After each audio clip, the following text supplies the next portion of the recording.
नमस्कार साथियों, ज्ञान मित्रा में आप सबका स्वागत है। तो आज हम लोग देखने वाले हैं आरआरबी ग्रुप डी में जो 2 दिसंबर 2025 को एग्जाम हुआ था उसका आंसर की, और ये साइंस का आंसर की है और ये फर्स्ट शिफ्ट का है। ठीक है, 2 दिसंबर 2025 का फर्स्ट शिफ्ट का। देखिए, हम तीनों शिफ्ट का क्वेश्चन जब हम लाते थे, इससे पहले जितने भी हम डाले हैं वो सब 1 तारीख हो गया, 27 तारीख हो गया, 28 तारीख हो गया, ये सब जो है ना तीनों शिफ्ट के एक साथ डाले। उसमें क्या प्रॉब्लम हो रहा था? उसमें प्रॉब्लम हो रहा था कि जो भी क्वेश्चन है उसको हम अच्छे से समझा नहीं पा रहे थे। ठीक है, क्यों? क्योंकि एक वीडियो बनाने में 1 घंटा से ज़्यादा समय लग जा रहा था। तो इसलिए हम सोचे कि आप लोग को, क्योंकि साइंस है, इसमें समझाना बहुत ज़रूरी है, तो हम अब एक एक शिफ्ट का लाएंगे जिससे हम अच्छा से आप लोग को एक्सप्लेन कर सके कोई भी चीज़ को। ठीक है, तो चलिए वीडियो को शुरू करते हैं। जो पहला क्वेश्चन है इसमें पूछा गया था कि निम्न में से कौन किसी जीव के उत्तक यानी कि टिश्यू का उदाहरण नहीं है। आपको पूछा कौन सा टिश्यू नहीं है। ठीक है, तो अस्थि यानी कि जो बोन होता है ये कनेक्टिव टिश्यू होता है। पेशी मसल्स भी एक कनेक्टिव टिश्यू है, रक्त भी एक कनेक्टिव टिश्यू होता है। ठीक है, बट न्यूरॉन जो होता है ये एक सेल है, ये एक टिश्यू नहीं है, ये एक सेल है। ठीक है, तो इसका करेक्ट आंसर क्या हो जाएगा? Neuron.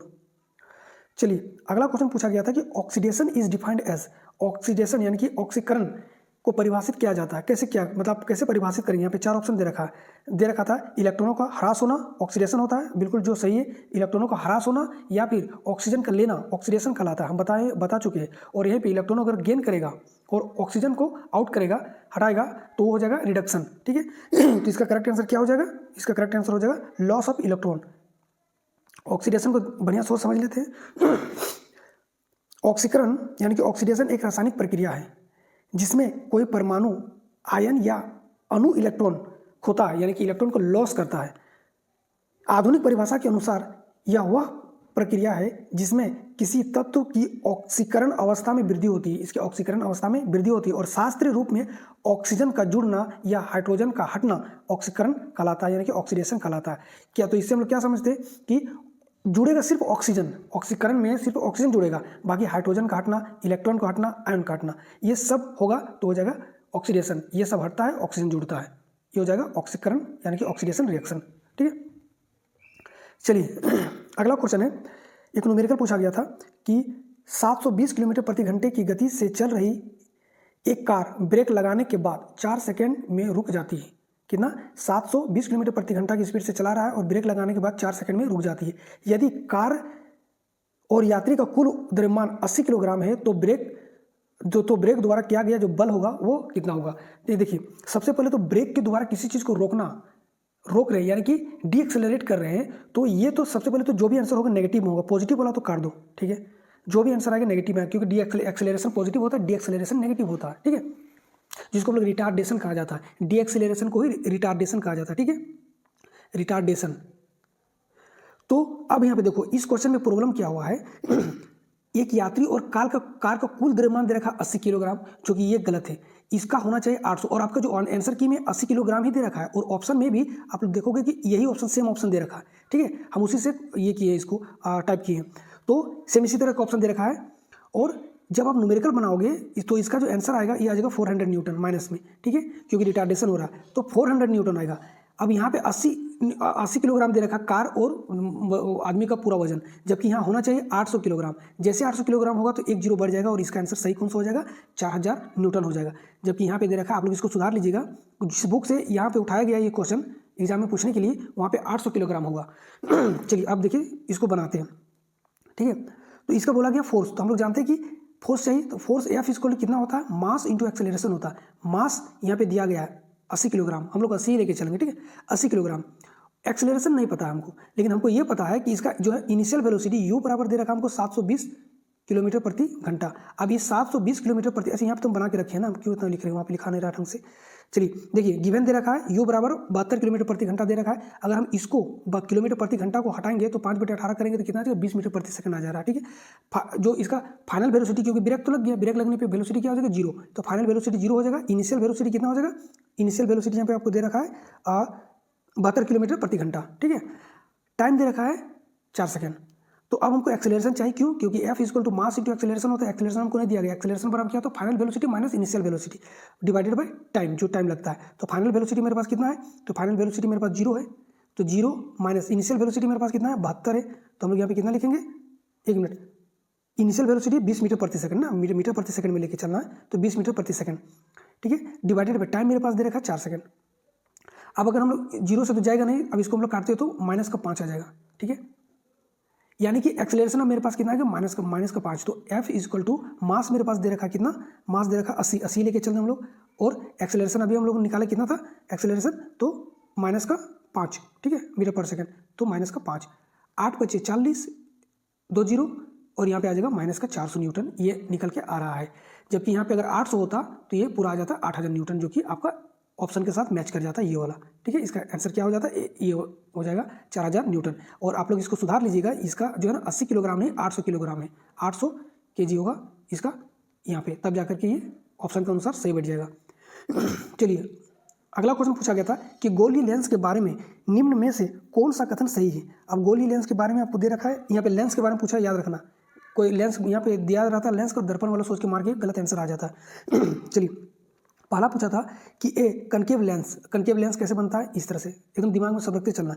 A concave lens also possesses 2 centre of curvature. बिल्कुल देखो, कोई भी जो लेंस दर्पण बनता है वो क्या बनता है, खोखला गोला से बनता है। ये गोला होता है इस तरह से खोखला, इसको काट दिए बीच से तो ये क्या बन गया, अब दर्पण बन गया। अब इसी तरह इसको कट गया, अब तो ये हो गया दर्पण, एक तरफ पेंट कर देते हैं। लेकिन लेंस के केस में क्या होता है ना कि दो दर्पण को बिना पेंट किए हुए, बिना उसको पेंट किए हुए 2 दर्पण को, अगर 2 दर्पण को इस तरह से मिला दिए, ठीक है, एक इस तरह से एक इस तरह से, तो ये क्या बन गया, ये बन गया कनकेव लेंस बन गया। अभी क्योंकि इसमें 2 दर्पण लगा हुआ है, तो इसका अगर हम लोग देखेंगे तो गोला किस तरह बनेगा, इसका इस तरह बनेगा, और इसका वाला गोला किस तरह बन जाएगा, इस तरह बन जाएगा। तो अब बताओ कि यहाँ से हम लोग जानते हैं कि एक तरफ अगर हम लोग सिर्फ इसको लेते हैं तो यहाँ पे क्या होता है, फोकस होता है, यहाँ पे क्या होता है, सेंटर ऑफ कर्वेचर होता है, ठीक है। तो इधर भी तो वही चीज़ होगा, यहाँ भी तो फोकस होगा, यहाँ भी तो सेंटर ऑफ कर्वेचर होगा, क्योंकि 2 गोला यहाँ पे बना हुआ। तो यही वाला यहाँ पे पूछा गया कि एक concave lens also possess 2 centre of curvature, एक यहाँ पे एक यहाँ पे, 2 और फोकस भी करता है, ठीक है। तो 2 सेंटर ऑफ कर्वेचर करता है, बिल्कुल ये सही है, ठीक है। और आपको सही कथन बोला गया था, सही नहीं है बोला है ना, कौन कथन सही नहीं है, अच्छा ठीक है। तो ये तो सही है। द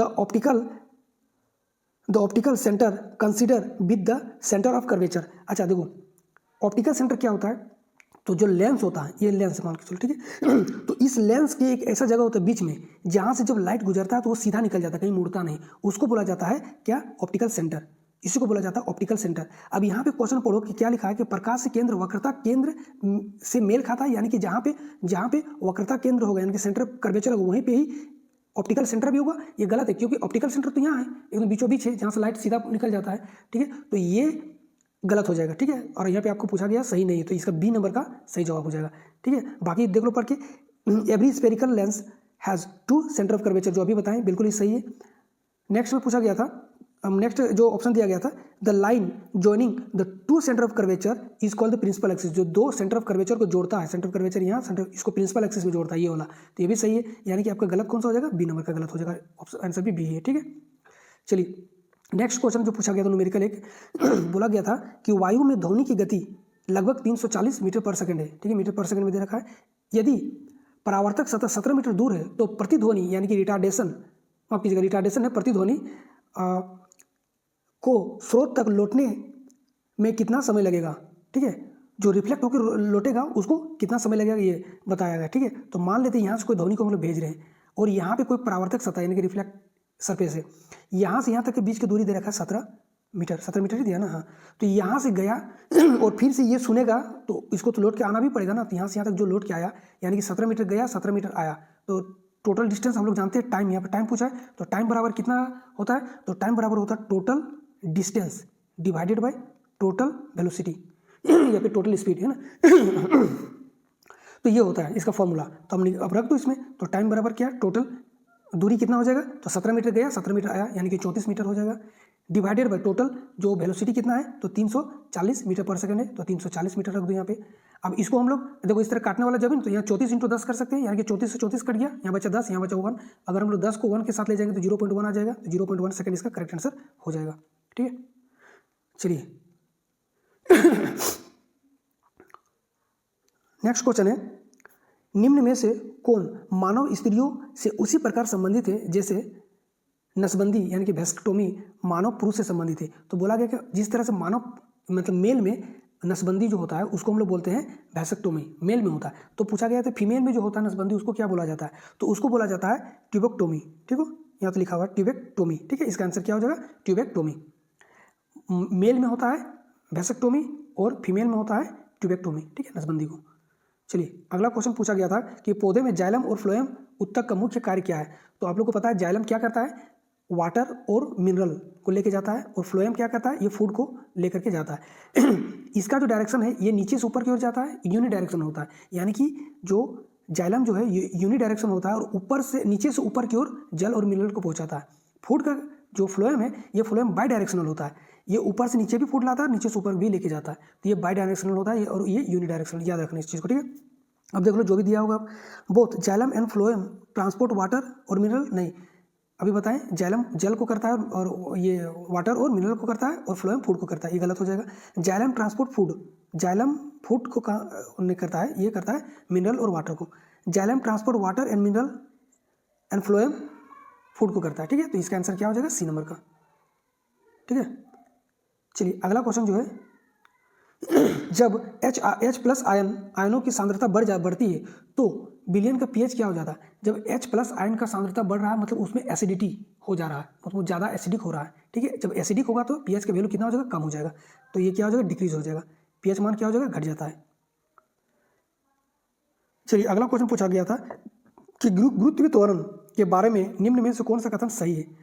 तो गुरुत्वीय त्वरण के बारे में पूछा गया है। अब यहाँ पे 4 ऑप्शन दे रखा है। It increase as we go inside the earth, ये बढ़ता है जब हम लोग ये जो अर्थ है अर्थ के अंदर घुसते हैं, यानी कि कोर की ओर जाते हैं, तो ये क्या बढ़ता है, तो जब जो अर्थ है अर्थ के जब हम लोग अंदर जाएंगे तो जी का मान घटता है, ठीक है, ना कि बढ़ता है, तो ये तो गलत हो जाएगा। It remain constant with depth, अगर हम लोग फिर से वही चीज़ पूछा गया है कि जब हम लोग डेप्थ की ओर जाते हैं तो ये कॉन्स्टेंट रहता है, नहीं, जी का मान घटता है, ठीक है।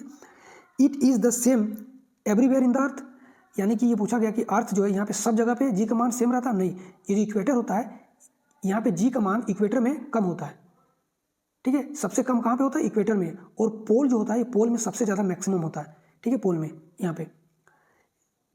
और यहाँ पे पूछा गया सही है, it is the same everyone, it decrease with altitude, ठीक है, ये सही है, ठीक है, ये एल्टीट्यूड के साथ ही डिक्रीज करेगा। देखो पोल में तो मैक्सिमम होता है, लेकिन जैसे पोल से हम लोग ऊपर जाएंगे तो धीरे धीरे एक समय ऐसा आएगा जब पृथ्वी का जो वातावरण खत्म हो जाएगा, अब उसके बाद जब हम लोग अंतरिक्ष में पहुंच जाएंगे तो वो जीरो हो जाएगा, यानी कि जीरो कब होगा, कि धीरे धीरे घटेगा, ठीक है। तो इट डिक्रीज विथ एल्टीट्यूड, जैसे हम लोग एल्टीट्यूड यानी ऊपर की ओर जाएंगे तो ये जी का मान घटता है, ठीक है। तो हम सारा ऑप्शन बता दिए कि अर्थ के अंदर में जैसे जैसे हम लोग घुसेंगे तो ये जी का जो मान होता है वो घटेगा, और जब यहाँ पे कोर पे पहुंच जाएंगे यानी कि इसका जो सेंटर पे पहुंच जाएंगे तो जी का मान जीरो हो जाएगा। जैसे अंतरिक्ष में हम लोग फील होता है ना उड़ता हुआ, उस तरह यहाँ भी अगर कोर में हम लोग पहुंच जाएंगे अर्थ के तो वहाँ भी हो जाएगा, ठीक है। जी का मान इक्वेटर पे मिनिमम होता है और पोल पे मैक्सिमम होता है, और जब भी हम लोग एल्टीट्यूड यानी कि ऊपर की ओर जाएंगे अर्थ के सरफेस से तो जी का मान घटेगा, और फिर अंतरिक्ष में जाने पे जी का मान जीरो हो जाता है, ठीक है।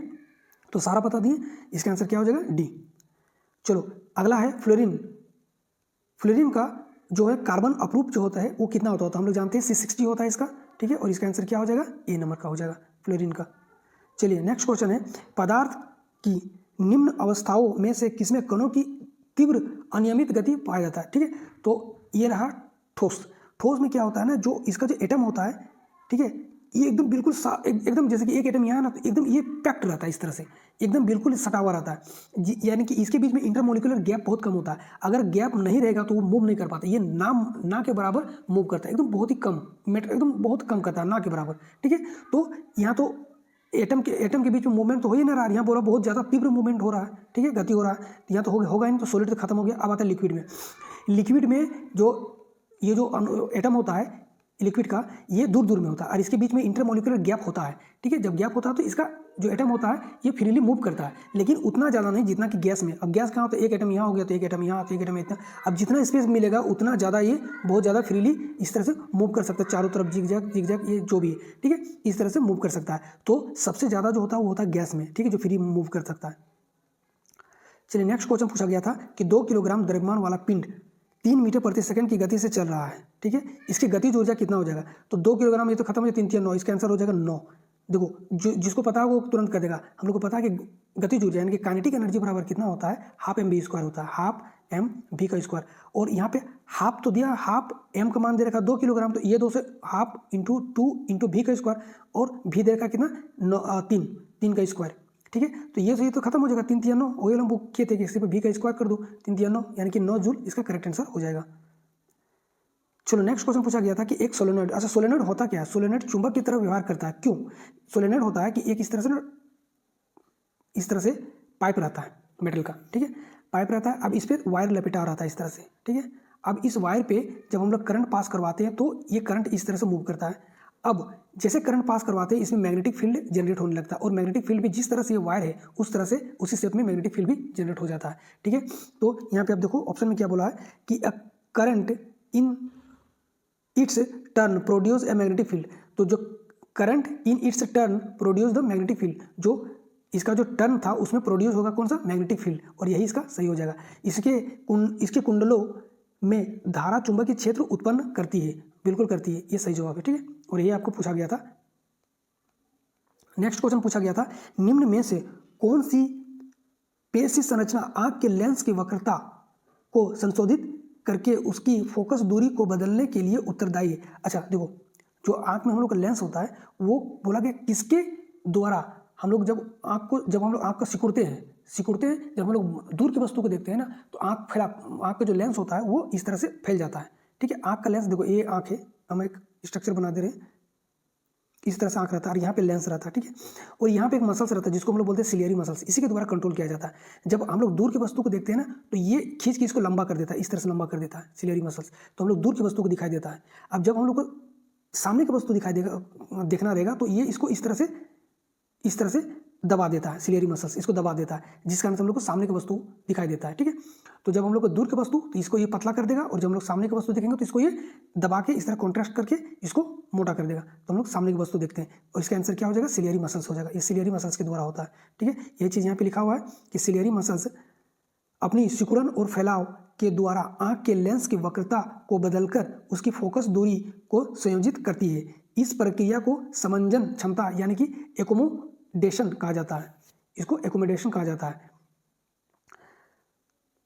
कहते हैं, ठीक है। पास की वस्तुओं के लिए लेंस को मोटा और दूर की वस्तुओं के लिए लेंस को पतला, यानी कि जब हम लोग पास की वस्तु को देखते हैं तो लेंस को ये मोटा कर देता है सिकुड़ के, और जब दूर की वस्तु को तो इसको कॉन्ट्रैक्ट करके फैला देता है और इसको लेंस को पतला कर देता है, ठीक है। तो ये चीज़ जो हम लोग बताएं वही यहाँ पे लिखा हुआ है।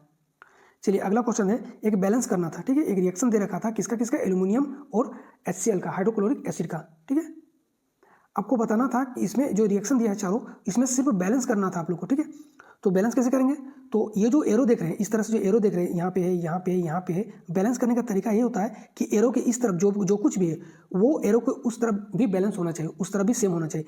तो सबसे पहले बैलेंस करते हैं हम लोग किसको? एल्यूमिनियम को देखते हैं। एल्यूमिनियम एरो के इस तरफ एल्यूमिनियम कितना है? एक है, सिर्फ एक है। अब इधर भी हम लोग देखते हैं तो यहाँ पे भी देखो कि यहाँ पे भी एल्यूमिनियम सिर्फ एक ही है, ठीक है, Al सिर्फ लिखा हुआ है, ठीक है। तो ये बैलेंस है। अब हम लोग देखते हैं हाइड्रोजन को, हाइड्रोजन यहाँ पे कितना है? एक है, यहाँ पे हाइड्रोजन 2 रखा है, ये बैलेंस नहीं है, यानी कि पूरा खत्म हो गया, इसको हमको देखना ही नहीं। अब नेक्स्ट आते हैं दूसरा नंबर में, देख रहे हैं कि एल्यूमिनियम यहाँ पे 2 है, ठीक है। अच्छा जब भी इस तरह से लिखा जाता है ना, जैसे कि ये वाला में देखो क्या लिखा है 2AlCl3, तो यहाँ पे देखो एल्यूमिनियम 2 है, क्लोरीन कितना हो जाएगा? तो क्लोरीन पहले से यहाँ पे 3 तो है, और फिर इसके साथ ये भी मल्टीप्लाई होगा, यानी कि सबका इसका भी मल्टीप्लाई इसके साथ होगा, इसका भी मल्टीप्लाई इसके साथ होगा। तो यहाँ पे ऑलरेडी क्लोरीन 3 है और 3 दूगुनी 6, तो यानी क्लोरीन 6 हो जाएगा। और एल्यूमिनियम कितना है? एल्यूमिनियम में भी यहाँ पे 2 होता है तो 2 दूगुनी 4 एल्यूमिनियम हो जाता है, लेकिन यहाँ पे 2 नहीं है, तो यहाँ पे सिर्फ हो जाएगा 2 एल्यूमिनियम, ठीक है। यहाँ तक समझ गया? ये वाला इस तरह से बैलेंस किया जाता है। तो देखो यहाँ पे एल्यूमिनियम कितना है? 2 है, यहाँ पे देखो एल्यूमिनियम कितना है? यहाँ पे भी 2 है, यहाँ पे देखो हाइड्रोजन कितना है? 6 है, यहाँ पे हाइड्रोजन कितना है? 6 है, यहाँ पे हाइड्रोजन कितना है? 3 दूनी 6, ये भी बैलेंस है। अब अगर क्लोरीन बैलेंस हो जा रहा है तो सब बैलेंस हो जाएगा। तो देखो क्लोरीन यहाँ पे कितना है? क्लोरीन यहाँ पे कितना है? 6 है, ठीक है। यहाँ पे क्लोरीन कितना है? तो यहाँ देखो यहाँ पे 3 है और यहाँ पे 2 है, 3 दूनी 6 है, तो क्लोरीन बैलेंस, तो ये पूरा हो जाएगा बैलेंस, यानी कि इसका आंसर क्या हो जाएगा? बी नंबर का। बैलेंस करने बता दिया किस तरह किया जाता है, इसका आंसर हो जाएगा बी। निम्न में से कौन सी प्रजनन विधि जनसंख्या में तीव्र वृद्धि, मतलब बहुत ज़्यादा तेजी से जनसंख्या बढ़ता है? अच्छा, एक होता है लैंगिक जनन, एक होता है अलैंगिक जनन, यानी कि एक होता है सेक्सुअल रिप्रोडक्शन, एक होता है एसेक्सुअल रिप्रोडक्शन, ठीक है।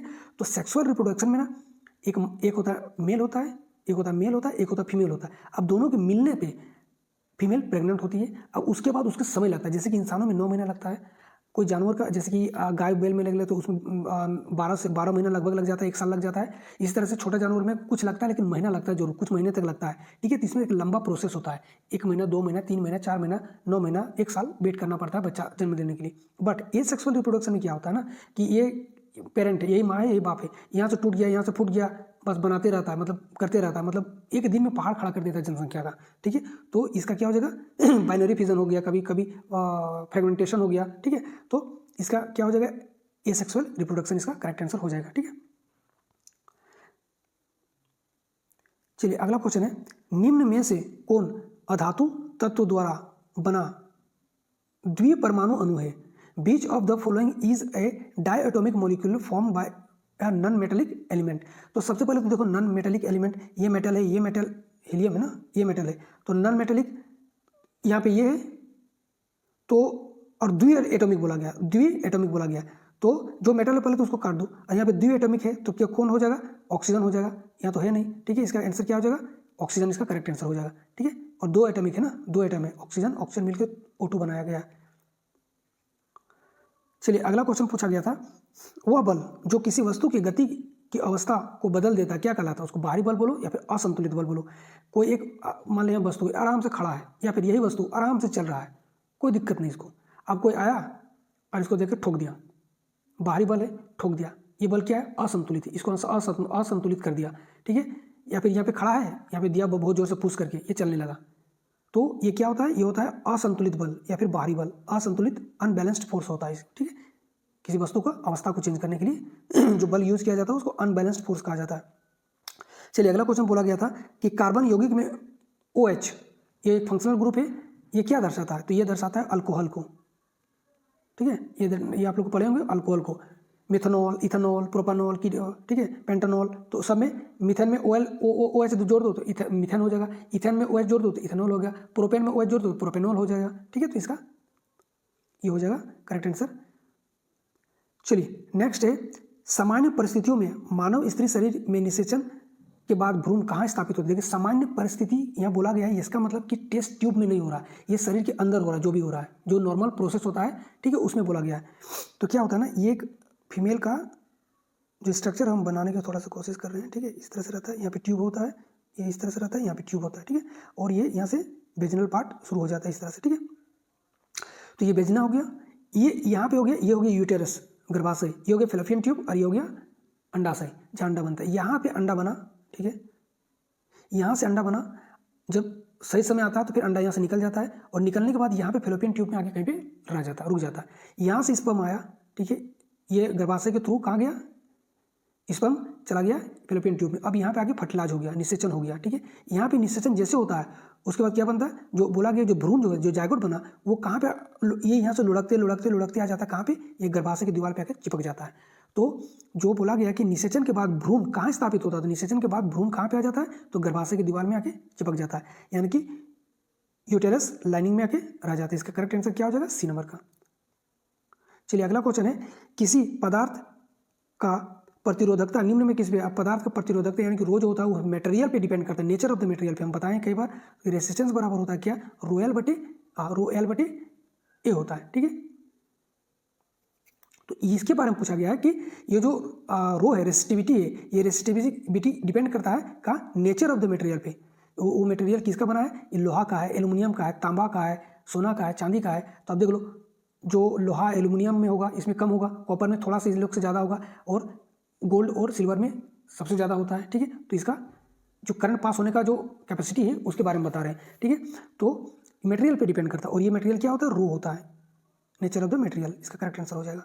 चलिए अगला क्वेश्चन है कि बड़े बांधों को बाढ़ नियंत्रित क्या बोलोगे, बड़े बांधों और बाढ़ नियंत्रण के संबंध में निम्न में से कौन सा कथन सही है? तो जो बांध बनाते हैं, एक्चुअली में बांध कहाँ बनता है, जहाँ पे जो सिविलाइजेशन नहीं डेवलप किया हो, मैंने वहाँ पे कोई भीड़ भाड़ वाला जगह ना हो, ठीक है, ज़्यादा गाँव वाँव ना हो, वहाँ पे क्या किया जाता है, यहाँ पे एक डैम बना दिया जाता है, और इसके पीछे में बैक स्पेस जो वाटर रहता है, ठीक है, जिसको बोला जाता है हम लोग डैम, बांध बोलते हैं जिसको हम लोग, ठीक है, डैम तो ये हो गया, तो बांध बोलते हैं। अब ये क्यों, जब पानी यहाँ से बह के आता है तो इसको स्टोर कर दिया जाता है, इधर बाढ़ की सिचुएशन को नहीं होने दिया जाता है। यहाँ से इलेक्ट्रिसिटी प्रोड्यूस होती है, तो बहुत सारा चीज़ों में सिंचाई से लेकर के नहर बना के ले जाया जाता है यहीं से। ठीक है, तो ये इसका काम है। आप समझ गए, आप देखिए यहाँ पढ़िए, बड़े बांध नदी के प्रवाह को नियंत्रित करके बाढ़ नियंत्रण में मदद करता है, ये सही है। कौन सा कथन सही है, यही पूछा गया था, ये सही हो जाएगा। बड़े बांध कभी बाढ़ नियंत्रित के लिए उपयोग नहीं किया जाता है। बड़े बांध बाढ़ की संभावना को पूरी तरह समाप्त कर देता, नहीं, पूरी तरह समाप्त नहीं करता। ठीक है, बड़े बांध बाढ़ के जोखिम को नहीं बढ़ाते, बाढ़ के जोखिम को नहीं बढ़ाते, ये भी गलत हो जाएगा। इसका क्या हो जाएगा, 1 नंबर का सही हो जाएगा, A नंबर का। चलिए अगला क्वेश्चन है, निम्न में से कौन सा अंग पक्ष गुहा यानी कि चेस्ट कैविटी में उपस्थित है? अब यहाँ पे दे रखा है इतना सारा अंग, अग्नाशय, अग्नाशय यानी कि पेनक्रियास कहाँ पे होता है, पेट के होता है। ग्रासनी यानी ये तो गला में होता है, ठीक है, फेलिंग्स जिसको बोलते हैं।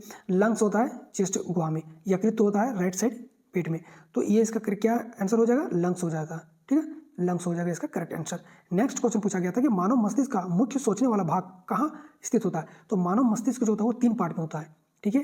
ये वाला जो स्टार्ट जो हम लोग कपाल होता है उसको बोला जाता है फोर ब्रेन। ये वाला जो पार्ट होता है इसको बोला जाता है मिड ब्रेन, और ये वाला जो पार्ट होता है उसको बोला जाता है हैंड ब्रेन, ठीक है। 3 पार्ट में बांटा गया हम लोग को ब्रेन को। चलिए तो अब देख लेते हैं एक एक करके सबको। तो यहाँ पे बोला गया सोचने समझने की शक्ति जो होता है वो होता है फोर ब्रेन। ये जो पहला वाला जो मस्तिष्क होता है ये होता है फोर ब्रेन में, यानी कि इसका आंसर क्या हो जाएगा, फोर ब्रेन, अग्र मस्तिष्क में हो जाएगा, ठीक है। तो अब हम लोग तीनों के बारे में थोड़ा सा देख लेते हैं। अग्र मस्तिष्क जिसको हम लोग बोले अभी कि सोचना, स्मृति, भावना और सभी ऐच्छिक जो वॉलेंटरी गतिविधियाँ हैं उसको नियंत्रित करता है। मिड ब्रेन में क्या करता है, यह दृष्टि यानी कि देखने का, सुनने का, शरीर की गति जो मूवमेंट हम लोग हाथ पैर जो चलाते मूवमेंट, हाथ मुट्ठी बांधे जो मसल्स का जो मूवमेंट होता है ये इसको नियंत्रित करता है। हैंड ब्रेन में क्या करता है, यह हृदय गति, श्वसन, निगलने की और जो शारीरिक संतुलन होता है, जो अब बैलेंस एक शराबी को देखना लुढ़कते रहता है, तो पूछा जाता है क्वेश्चन कई बार कि एक शराबी शराब पीने के बाद उसका कौन सा मस्तिष्क काम करना सही से नहीं काम करता, तो वो होता है कौन सा, हिंड ब्रेन यानी कि जो पीछे वाला मस्तिष्क होता है वो वाला, ठीक है। तो ये हो जाएगा, और इसका आंसर क्या था, सोचने समझने का वो पूछा गया, तो ये हो जाएगा अग्र मस्तिष्क, ठीक है। चलिए आज का लास्ट क्वेश्चन पूछा गया था कि निम्न में से कौन सा कथन यह सबसे अच्छी तरह समझाता है कि किसी तत्व में समस्थानिकों यानी कि आइसोटोप के रासायनिक गुण समान लेकिन भौतिक गुण भिन्न होते हैं। तो रासायनिक गुण समान लेकिन भौतिक गुण भिन्न होते हैं। तो रासायनिक गुण समान कब होगा, जब उसका जो एटॉमिक नंबर जो होता है, एटॉमिक नंबर वो सेम होगा, बराबर होगा, सेम होगा। तो अब हम लोग जानते हैं कि आइसोटोप में एटॉमिक नंबर सेम होता है और मास नंबर डिफरेंट हो जाता है। तो बस अब यहीं पे मिल गया। अब देख लो ऑप्शन में क्या पूछा गया था। यहाँ पे पूछा गया था कि समस्थानिकों का परमाणु क्रमांक समान होता है, बिल्कुल समान होता है, लेकिन न्यूट्रॉनों की संख्या भिन्न होती है, यानी कि न्यूट्रॉनों की संख्या भिन्न होती है जिसमें मास नंबर बन जाता है, जो द्रव्यमान जैसे भौतिक गुण को प्रभावित करता है। और यहाँ पे यही वाला क्वेश्चन सही हो जाएगा, पहला ही वाला, आगे पढ़ने की जरूरत भी नहीं है, ठीक है। इसका आंसर क्या हो जाएगा, ए नंबर का। चलिए वीडियो कैसा लगा आप लोग जरूर बताइएगा। अगर वीडियो अच्छा लगा तो प्लीज़ आप वीडियो को लाइक और शेयर और चैनल को सब्सक्राइब कर लीजिएगा। वीडियो देखने के लिए थैंक यू। तब तक के लिए जय हिंद, जय भारत।